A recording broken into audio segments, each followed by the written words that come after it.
2006 թվականից փաստացի տվյալով միայն Երևանում հաշվում է 46,000 շուն։ Դիմենք թվերի օգնությանը։ 1 քառակուսի կիլոմետրի վրա հաշվում է 25 շուն։ Երևանի տարածքը 300 քառակուսի կիլոմետր է։ Համադրելով այս թվերը ստանում ենք ոչ թե 46,000, այլ մոտ 7,500 շուն։ Այսպիսի եզրահանգման են եկել Փրկենք կենդանիներին բարեգործական կազմակերպությունում։ Ըստ միջազգային հետազոտությունների տվյալների, Ռուսաստանի Դաշնության մայրաքաղաք Մոսկվայում հաշվում է 25,000 թափառող շուն, իսկ Հայաստանի Հանրապետության մայրաքաղաք Երևանում դրանց թիվը հաստատուն եւ անփոփոխ է՝ 46,000։ Թափառող շների դեմ պայքարի համար պետբյուջեից տարեկան 180 միլիոն դրամ է հատկացվում քաղաքապետարանի հայտարարած մրցույթի շահող կազմակերպությանը։ Փրկենք կենդանիներին կազմակերպությունը տարբեր ատյաններ բազմաթիվ բողոքներ է ներկայացրել մրցույթի անհավասար պայմանների վերաբերյալ։ Թե ազգային անվտանգության ծառայության քննչական բաժնում են նյութեր նախապատրաստվում եւ այս վերջերս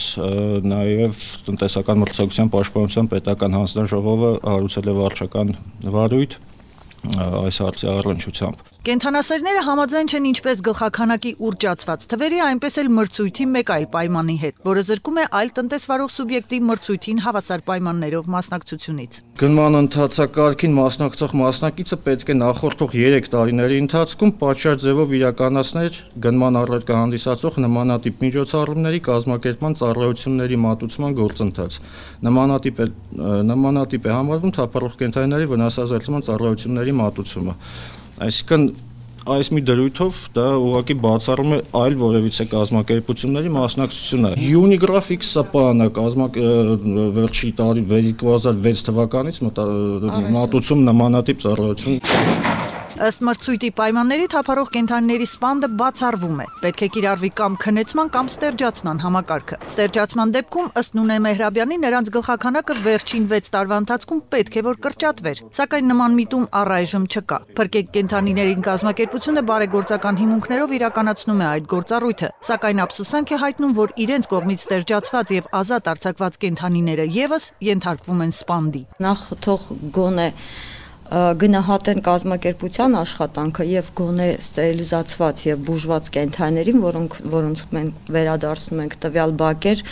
ստերիլիզացնում են նույնպես մեր կազմակերպությունը, գոնե նրանց խնային եւ չոչնչացնեն։ Պետբյուջեից, այսինքն հարկատուների գրպանից 180 միլիոն դրամի արդյունավետ օգտագործման որևէ վերահսկողություն ըստ բանախոսների հնարավոր չէ այսօր իրականացնել։ Ամենակարևորը թույլ տան սահմանել հանրային վերահսկողություն ամբողջ գործընթացի վերաբերյալ, որտեղ հիմա դա շատ փակ է, որովհետեւ կերպ վերահսկել ուղղակի անհնարին է։ Շատ երկրներում վաղուց այս հարցը լուծվել է դեռ տարիներ առաջ թափառող շների էգերի ստերիլիզացման շնորհիվ։ Հայաստանում, մասնավորապես մայրաքաղաքում, ցավոք այս հարցը դեռ առկախ է։